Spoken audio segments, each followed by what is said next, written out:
Ruko kuliko jenga madarasa huko kwake, pesa anakula hapa na sigara na wanawake. Ile CDF alikuwa anapatiwa. Alafu anakuja kulaumu Rigathi Gachagua. Shame on you. Shindwa sana. Wakenya hamjambo. Pahali popote mlipo. Ni mimi wenu Isaac Mungai, kijana msafi, chairman wa New Young Leaders Movement, na nimekuja hapa kujibu mtu ambaye anaitwa Roko.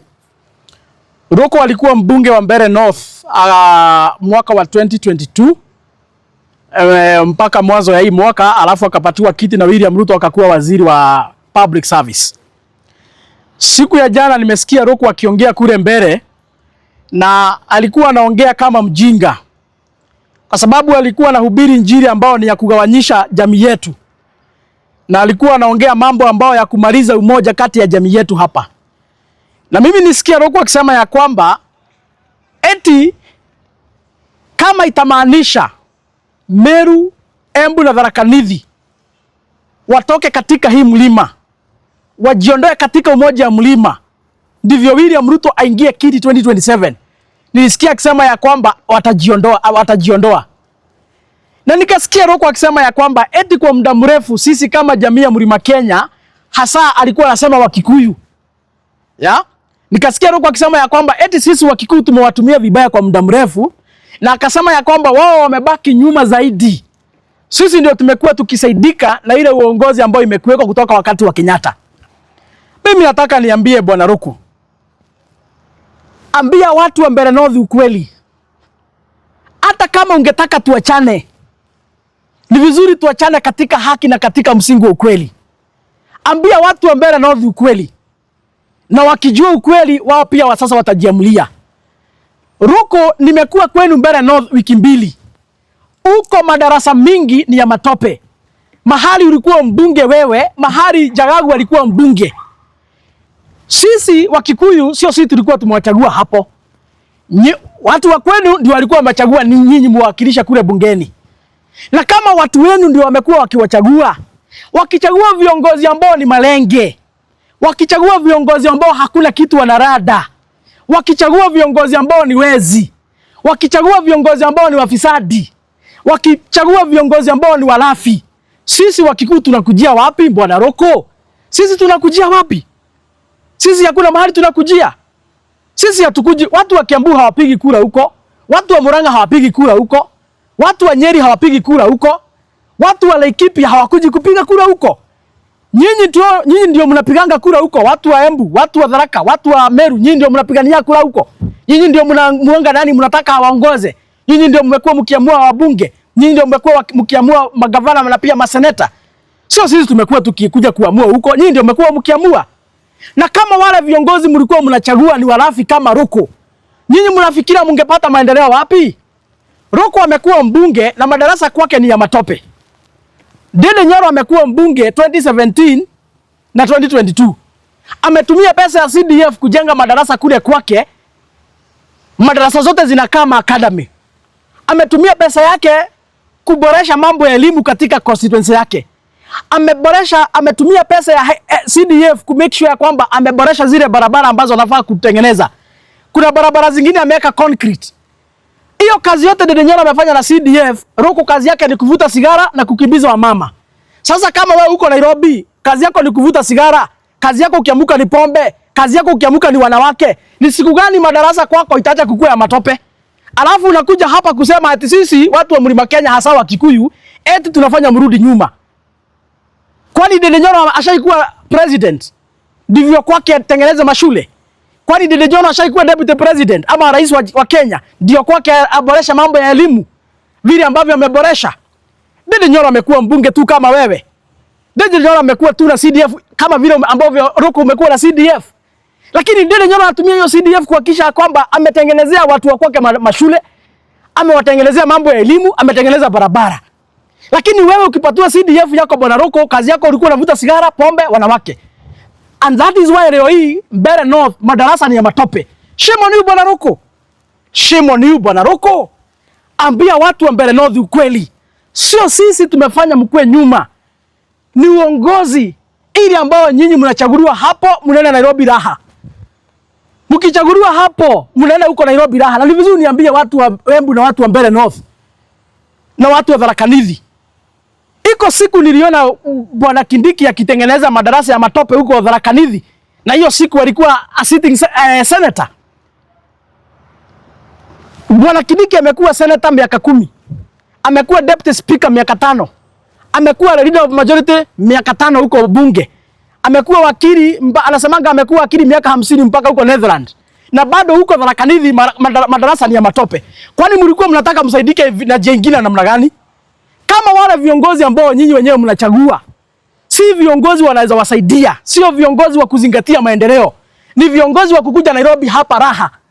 Wakipatiwa peseni wanakulia raha hapa raha na wanawake. Wanakosa kuja kuwasaidia. Msije mkalaumu eti viongozi wa Kikuyu wale wamekuwa hapa wakiongoza mlima eti wamewafinyiria. Hakuna kitu kama hiyo. Aibika sana Bwana Ruku, na nikwambie Bwana Ruku, lala uote tena. Hakuna mtu ataweza kutenganisha jamii ya Mlima Kenya. Hiyo barabara unapitia tumeionea mbali. Na tunajua ni William Ruto amekupatia pesa. Unajua Ruku alikuwa tu maskini wa kawaida juzi hapo. Lenny Kivuti amemshika mkono, JB Muturi amemshika mkono, wamesaidia yeye akapata kiti ya MP mara ya kwanza. Kupata kiti ya MP hapo, akaenda huko kuonyesha William Ruto vile JB Muturi hana akili, vile Lenny Kivuti hana akili, akaanza kuwakoroga kuwapiga hapo, ndivyo William Ruto akampatia kazi ya waziri, akafuta JB Muturi. Saa hii Ruto sasa anaona amekomaa. Amepaka ndevu rangi ya white. Alafu amerefuka, anafikiria ndivyo yako na akili mingi. Sasa yeye kule Mbeere North na kule Embu na kule Meru, sasa yeye ndiye anafaa kuongea. Anaona wale wengine ni kama watoto. Mimi nataka nikwambie Ruku, hiyo speed umekuja nao punguza my friend. Umoja ya jamii ya Mlima Kenya imekuweko tangia tupata uhuru.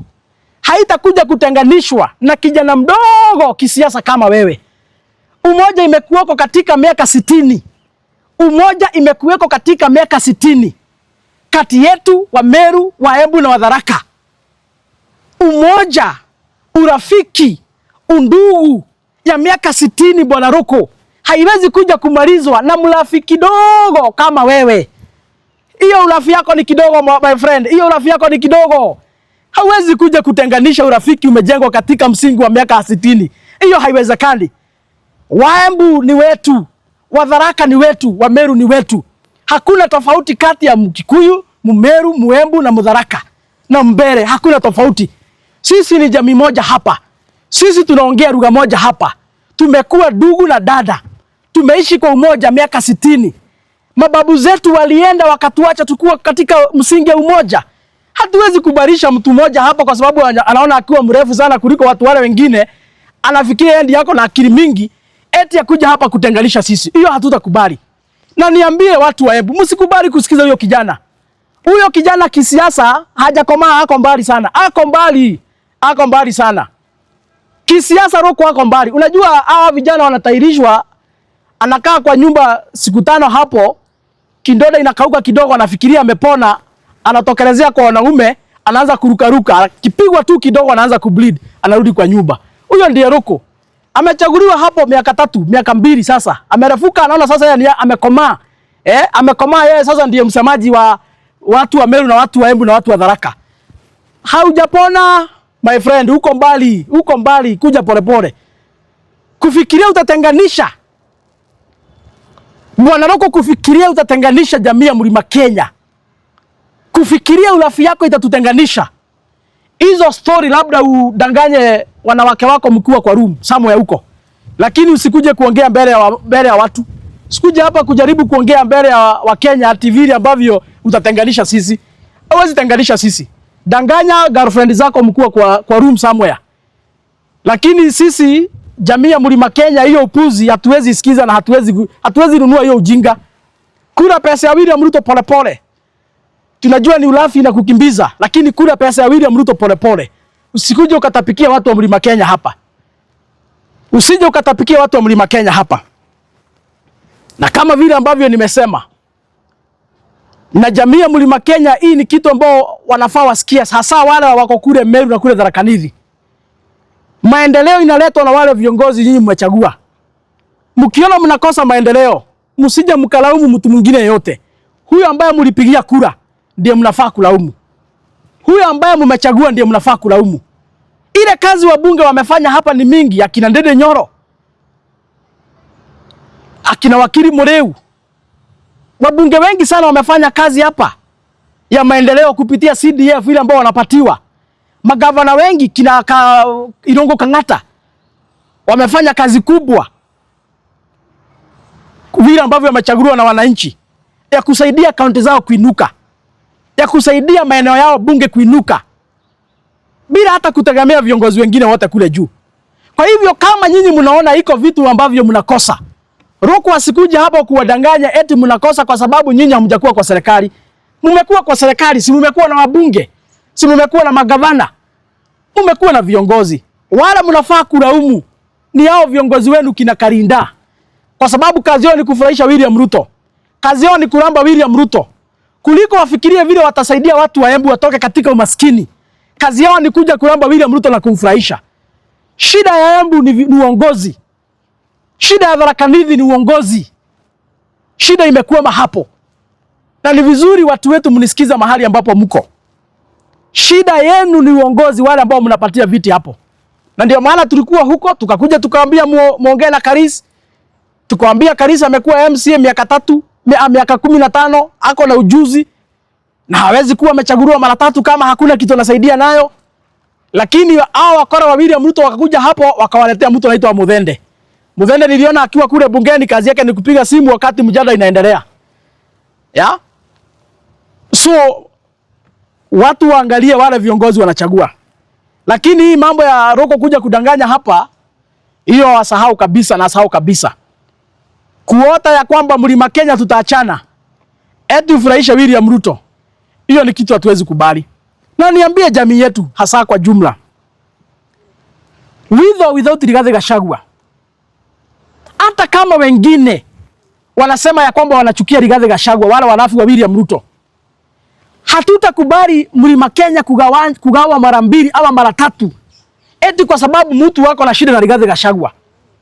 With or without Rigathi Gachagua, pendekezo letu kama wakaji na jamii ya Mlima Kenya ni ya kwamba umoja wa Mlima Kenya, ili ambaye tuliachiwa na mababu zetu baada ya kupigania uhuru miaka 60 ilikwisha, hiyo umoja ikue, hiyo umoja izingatiwe, na tusikubalisha mtu hata mmoja akuje kugawanya sisi. Tunafaa kukaa kama familia moja, kama ndugu na kama dada. Tusikubali watu wakuje kutuingilia hapa eti kwa sababu wako na chuki na Rigathi Gachagua. Na hii upuzi wako naye wanafikiria sisi tukiwa katika umoja eti Rigathi Gachagua ndiye anasaidika. Umoja wa Mlima Kenya sio Rigathi Gachagua inasaidia. Umoja wa Mlima Kenya inasaidia sisi.